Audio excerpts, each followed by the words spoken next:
A IA é viral, mas os livros também são e estão por toda parte. Eu sou Theo Mendes e estamos iniciando mais um vídeo do canal Filosofia em Casa. Hoje vamos falar um pouquinho de neurociência, portanto, de um assunto que interessa a filosofia da mente. O que são os potenciais de ação e que são os famosos neurotransmissores? Alguém já teve essa curiosidade de saber? Não? Mas os filósofos são curiosos por natureza. Neste livro aqui, do neurocientista e primata americano Robert Sapolsky, tem um apêndice dedicado a este tema. Vale a leitura do livro, também do apêndice. Aliás, é preciso começar o livro pelo apêndice. A edição é da Companhia das Letras, um verdadeiro tijolo intelectual. Segundo a neurociência, os potenciais de ação são impulsos elétricos rápidos e temporários que os neurônios utilizam para transmitir informações ao longo de seus axônios e se comunicarem com outras células.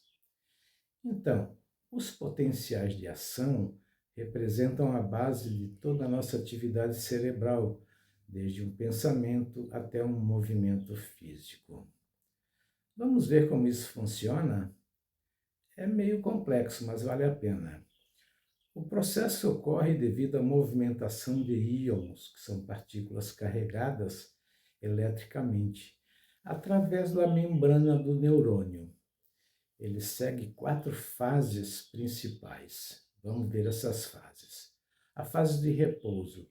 O interior da célula é negativo em relação ao lado de fora, ao lado externo. A despolarização. Íons de sódio entram rapidamente na célula. A repolarização é um outro ponto. Íons de potássio saem da célula. Interessante isso, né? A hiperpolarização ocorre em breve excesso de negatividade interna antes do retorno ao repouso. Existem algumas características que são fundamentais e é importante a gente entender. Uma lei bem conhecida do nosso cotidiano é a lei do tudo ou nada.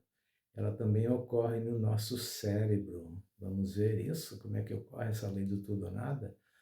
O estímulo precisa atingir um limiar crítico, que é cerca de menos 55 milivolts. Se atingir o potencial, ocorre uma intensidade máxima. Se não atingir, nada acontece. É tudo ou nada. Também ocorre uma propagação unidirecional, numa única direção, né? O sinal viaja sempre do corpo celular em direção aos terminais axônicos. E também a mielinização, a bainha de mielina isola o axônio, fazendo o impulso saltar mais rápido. Veja que atividade interessante.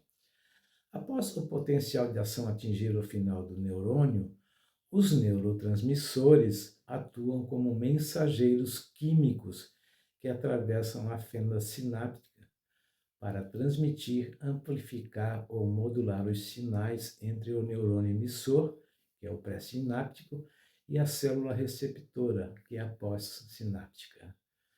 Esse processo de conversão de um sinal elétrico em químico ocorre em uma sequência rápida e de 5 etapas, né? Impressionante isso.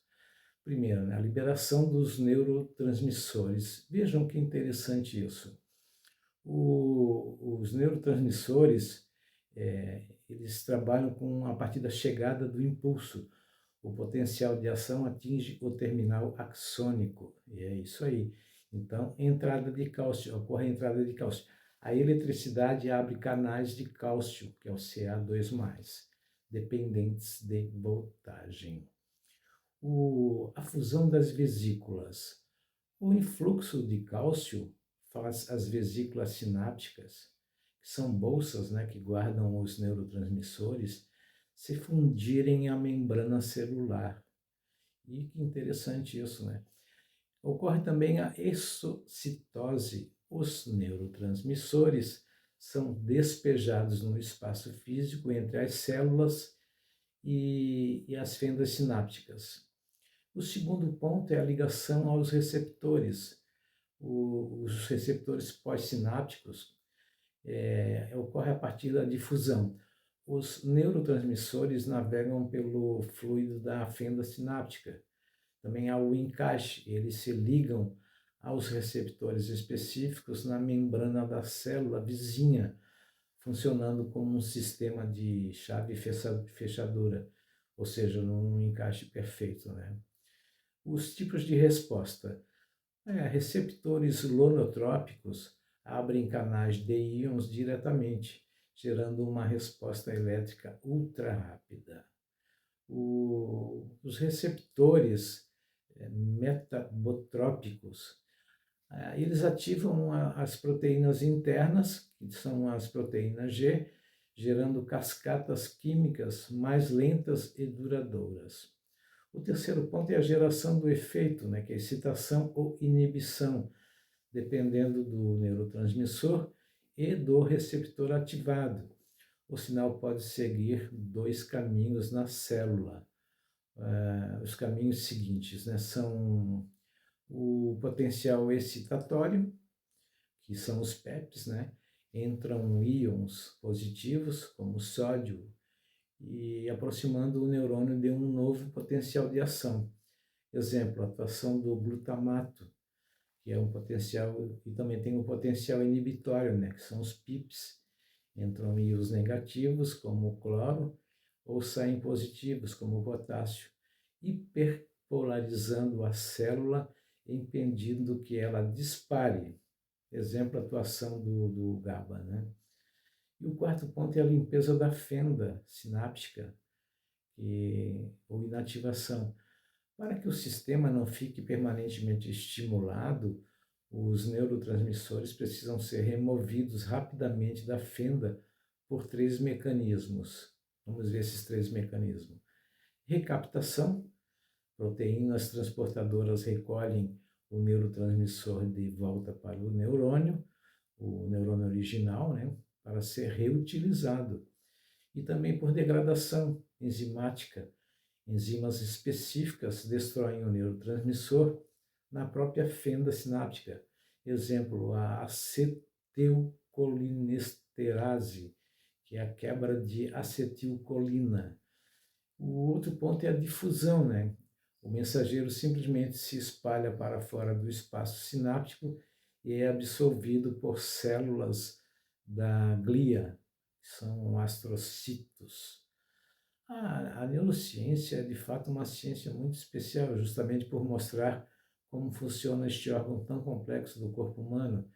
E à primeira vista ela assusta um pouco assim, mas se você ficou com dúvidas, aqui no vídeo, no campo de descrição, tem um texto com todo o que eu falei aqui neste vídeo de hoje.